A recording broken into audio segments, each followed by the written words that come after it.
Hello everyone, welcome back to Black Cats TV with me, Mike, and of course, Conrad. How you doing? I'm all right, Mike. Yourself, wrong way. I got it right. I got to remember my mic's there, so you're me, the mic. Fair enough then. Mike, yeah. There we go. So we're here to do a review on the Derby County game, which I expected to be a high-scoring. What was your prediction? I went 2-0. So when we get into a certain moment, yeah, I was spot on. If it wasn't for the officials, you're not having the points. No, I'm not. Unless they reverse it again, I don't know. Let's go. Let's get into it anyway, because you didn't watch the full game because you were out busy doing things. How dare you have a social life? But we started slow again. The first 10, 20 minutes, not pressing. And eventually we got into the swing of it. And that obviously, that instantly off the back of that became Mienda's goal. I assume you've seen the goal? I've seen the goal. I did listen to your commentary for the first 10 minutes, and it was a lot of Derby are doing this, Derby are doing that. And when I was checking the stats as they were going, I was a bit like, God, their possessions at like 90 and 80, and we're just sort of like sat there watching it. Yeah, not even completed that many passes compared to them. They'd hit 100 by the time we'd hit like 20. So it was, I was sitting there going, oh God, this is a bit funny. But by the end of the game, we ended on exactly the same passes as each other, 347 each. But that's crazy. I know, it's bizarre, that one there. Maybe that's why the ref took off that the goal, just because he was like, that's 3 passes too many. We need to try and keep this the same. So I thought we'd started slow, and then I was busy playing 5-a-side, and then came out and I saw we were 1-0 up, and it was Mienda. Seen the goal on Twitter, or X if you will, and thought it was a lovely move, driving move from Bellingham when he got onto the ball, and I couldn't quite tell, because I didn't get a close-up angle of it, if Isidore had got a little flick out to Mienda, or if he sort of missed it trying to keep it, and it had just rolled through to Mienda. I thought the same thing. We'll play the clip really quickly now. Brings in Bellingham, Lefay over to his left-hand side, Bellingham going the other way, and it reaches Mienda, and Mienda gives Sunderland the lead. And you can see there, it's a mistake by Rigg initially. It's like he lashes at a ball, and it's Job that picks it up and just drives that whole thing, right? I think there is a slight touch on, not enough to give him an assist, but I think he's reaching for it, like he's trying to control it or drag it with him. I don't think he's got any intention of flicking it out to Mienda. I think he's leaving his foot out, trying to bring it with him and that. But hey ho, it doesn't matter. It went through to Mienda. He drew their defender in, Isidore, and Mienda got a lovely finish with his weak foot straight through the keeper's legs. Loads of space, and it was a great finish. And I thought that was going to be the start of it. We were about floodgates open sort of thing, but no. We went in. Well, he justified his selection being swapped out for Roberts. I think it was the only change of the team from the Burnley game. Mienda in for Roberts, is that right? And scored after 25 minutes. It was difficult to try and gauge how they were playing. Again, obviously, people at Sky Sports put it up one way, Sunderland Channel put it up another way, Google put it up another way. But there's a few people in the chat when I was doing live commentary seemed to think it was 4-4-2 with Mienda and Isidore up front. And that would have meant Rigg was out on the right. Yeah, exactly. I think it's our formation is very much changeable depending on moments in the game. I think the back four is the back four, of course. That doesn't move without it there. But sometimes we go with a 3 up top and Isidore in the middle and the 2 wingers. Sometimes they're interchangeable, and it tends to be a 3 supporting Isidore with, the 1 attacking midfielder as well. But then the other times we seem to just go, like you say, 2 up top, and then we've got the other 4 camped around them as well. So it just entirely depends on the numbers that we have at a specific moment, I think. So it looks like we might have, what's the best way to say it, like multiple options when we're in attacking phases, at least anyway, of going like, have a look at what's around you. If you've clearly got an overload, you go for it. If you're short, that's when you look for your wide players, and you try and get the space and that. Yeah. It was weird. Sirkin came off as well. And we're getting into the second half, and I tell you what, it took him forever to do any changes, or didn't it? Yeah, I again. clocked on by the time you got in. I got in, so it was like 75 minutes, and you were sitting there on the stream going, "They've made 4 or 5 changes here, and we haven't even made one, and we're looking a bit leggy." And then I think, literally, as you said that, I think one of our viewers, Charlie, I want to say, said it'd be Mayenda for who came on? Roberts, and then Ballard for Rig. I think whichever way it was, Sirkin, and then 09 went out, Ballard went in. He actually called them like spot on, and then I think we did another change later on. Hjelde came on for, I want to say, Mayenda? No, Lefay, that was it. I don't watch enough. I completely miss what happened. So Hjelde came on to shore up the back line. Not that Derby really posed anything in the last few. But he didn't, though. Hjelde came on and he played where Lefay was on that left. He didn't sit at the back or anything. He was playing down that left. I was probably more thinking of like corners and free kicks, that he was just an extra body in there. But yeah, you're right, because he was the one that ended up getting wrestled to the floor by one of their defenders when the throw-in was going to be taken. And he did seem to be a bit further. Maybe it was just cause a nuisance. Do you know what I mean? They have no idea where you're meant to be. The back four is the same. We ended up with 09, essentially. You've got to remember, technically, he's still a midfielder. At left back. Mm-hmm. Ballard and Meffin in centre backs. Hjelde on the top left, on the left wing, which you think, if you're going to do anything, swap them round, put him at the back and put 09 further up forward. But I don't know. I think he was just giving people a run out. But I feel it's a shame we've not seen Alexic since he scored the goal in the cup. Yeah, he's just playing, as we record this, in the under 21s or Premier League 2. He started. So did Paveda and so did Jensen Seelt, actually. Mm-hmm. So they're on their way back from injury. So yeah, he played in that one. It was a bit of a shame that he didn't get any minutes. I wonder if he's a bit further down the pecking order now that Enzo has come in. And how far down do you think he's going to be when, say, Brown's back and Mundell's back? Yeah, but he made his debut. Well, I think it was his debut. Was it his debut when he scored? Burnley. Oh, who are you talking about? Sorry. Alexic. No, he didn't score on his debut. He should have scored on his debut against Millwall. And then from the counter, they went and equalised. But he scored against Stoke in the FA Cup. On the cup, yeah. But Samed came in and cost us a goal. Samed came in and gave him it back. Yeah, exactly. But yeah. Although Samed came on actually again last night, and he looked all right. This time he didn't do any stupid passes or anything. He just very calmly kept hold of the ball and made sure that we didn't give anything cheaply away, which was probably the best thing to do towards the end of the game. Yeah. Right. So, I mean, we've got to talk about our second goal. Yeah. So I'll play the second goal. I'll play the clip now to see the second goal. Bellingham. Flag has stayed down, and Lefay's going through, and Isidore thumps it into the goal. Derby say that has to be offside. The flag has stayed down throughout. There's the ball over the top. There's no offside there. And then... So, I mean, no offside. Clearly no foul because the ref wasn't waving about. The linesman didn't have his flag up. We had time to celebrate, carry on. All the TV channels changed the scores to 2-0 and everything before it was changed back. Now, I'm hearing different stories. The ref saying it was offside afterwards to Isidore. I think he put a short up about that. And then I believe Gilesy put a video out just recently, maybe yesterday, basically saying that it was the fourth official who spotted something on the monitor. So when they came back, he called them over and said something. So, but which shouldn't even the football club. What did you send me a statement? The football club had said on Instagram.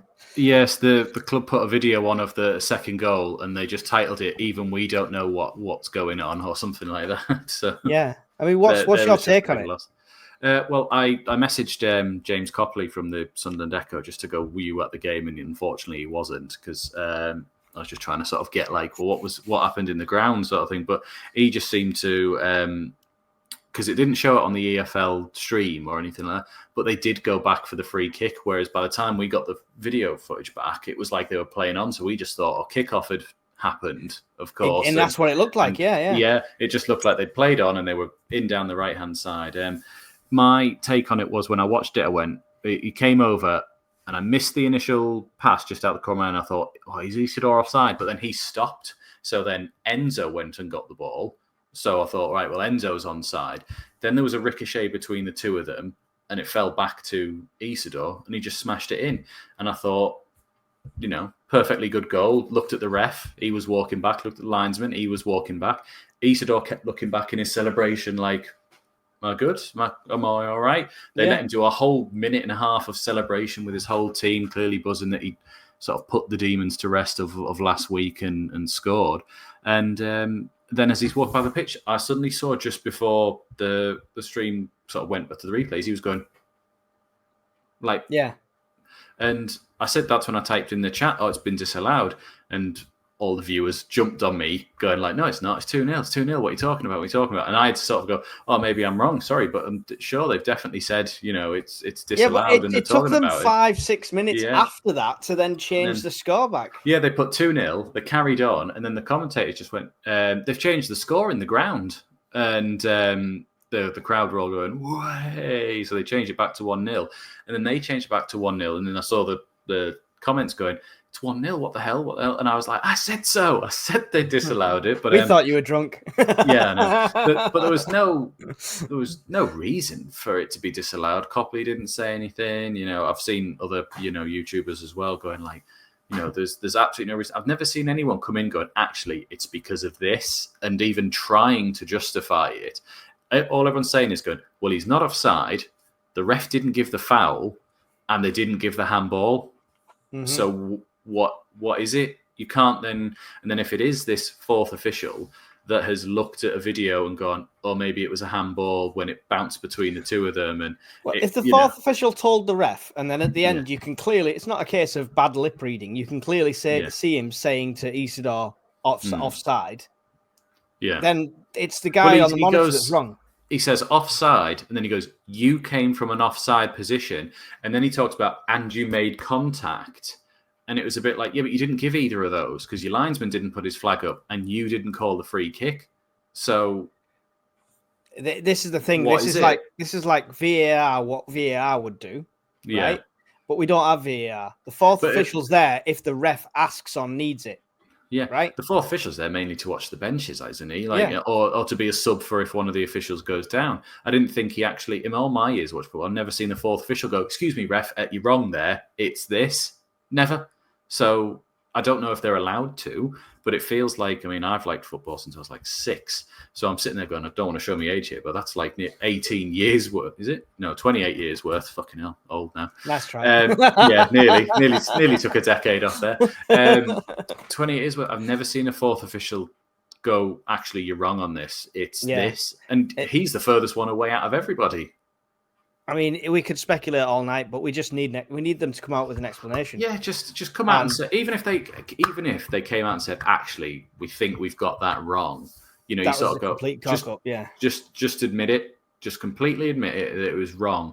What's worse is if that referee is sitting there just lying to him, going, "Oh, you're offside," and those are coming together. It's like, well, why did it take you a minute and a half to come to that decision? It's not like he went over to the linesman and went, what did you think of this? And he was talking out. He was walking back to the middle to start the game again. There was no, it was just completely bizarre.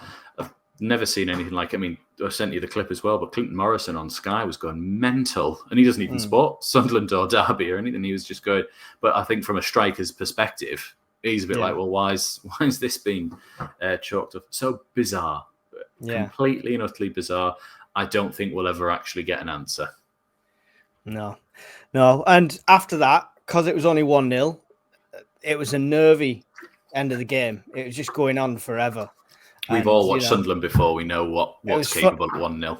At one point, Yelda had the ball on the left, and you could see he wanted to do something with it. And you saw 09 basically say, get it into the corner. And he lost it instantly in the corner. Isn't that when 09 just randomly snapped someone in the 93rd minute? Just went, bollocks to this.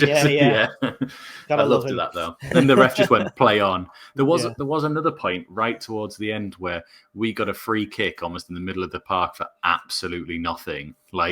Yeah, completely. And it was almost like, I think he went, shit, they're in on goal or have got an overload here. And if they equalise, there's going to be hell on. So just, it's their free kick. I'll give it for the softest thing just to keep it away. I don't know. He's a weird ref because at one point over on the far side, it looked like we had a sniper in the crowd because like 4 players went down back to back. The fouls were just horrendous and nothing was given at that point.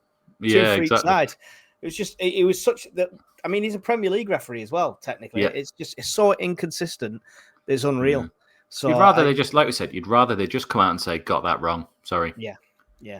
But I think it's more how they got this wrong. Because if it is the 4th official that's looked at a video, which isn't the standard in our division, then that's not allowed. Like, it should be a goal. You're not allowed to check the video replay. Like, if the Derby bench had gone, this, that, and it's here. You can see, and they go, sorry, there's nothing we can do. We didn't give that. You go, fair enough. That's your decision. You've stuck with it. It's wrong, but you stuck with it. You can't be, letting the Derby players get in your ear or taking a video's opinion when you're not allowed to do that. Yeah, I think half the Derby squad needs testing for steroids anyway. Well, the ones that are left that are fit, you mean? Because they lost 4 more to injury last night, apparently. Well, I mean, I'm just going to throw a picture up now of Mendes Lang. He's just a weird shape. It's just so odd. He's literally walking around like this, but with half a neck, and it was weird. But he was their danger man, but I don't remember seeing him during the game. Hard fought, 3 points. We got it. We got the win in the end. It's dirty. It's away, so you can't really complain about getting 3 points away, no matter what the score is. Man of the match. It's hard to say when I didn't see a lot of it. But for the bits for the last 20 that I saw on there, I thought Bellingham seemed to be playing quite well with some just little passes, just keeping the ball for us there. Again, I missed a large part of the game. So Bellingham, because he technically got the assist at the beginning and he would have got the pre-assist, if you call it that, to Enzo and Isidore, had that counted. I'm going to say Patterson. If you've not seen it yet, go and look. He had 2 back-to-back awesome saves. Granted, it was the same shot, but I was desperate for the pound shop Haaland. Pound shop Haaland. Somebody said it in the chat. Yeah, basically the guy with the giant man bun, not to score, but 2 saves by Patterson, diving one-handed stops across his goal. Superb. He did one of them against Burnley, actually, which didn't get enough praise, but Sunderland put it on Instagram where it's behind the goal and you can see it's easily gone in the corner and he just tips it out. So he's done about 3 or 4 of them in the last 2 games. So I hadn't seen them, so that's a fair shout. I mean, that's my choice. To be honest, the outfield players can't fault anyone. I think Bellingham had a great game. Mienda obviously got the goal. Even Isidore. He deserved Isidore got a goal. Yeah, he deserved more than the goal he got. Yeah. So, but that's about it. Would you like to say goodbye to everyone? Yeah, we didn't say it at the start in the first minute, so stop what you're doing right now before you end. Just give us a like, subscribe to the channel. It really helps out. Over 1,000 now, so considering what we've done, 1 video and 1 stream since we hit the 1,000 mark for our transfers video. Thank you very much. But keep going. We're on our way to 2,000. Yeah, and watch out for our upcoming transfers video where we'll be doing our shirt giveaway. Yeah. There you go. So, from me, thanks for being here. Like, subscribe, all that wonderful stuff that the algorithm likes. Sorry I offend you with my vapes, but, I'll leave you with the best fans in the world. Goodbye.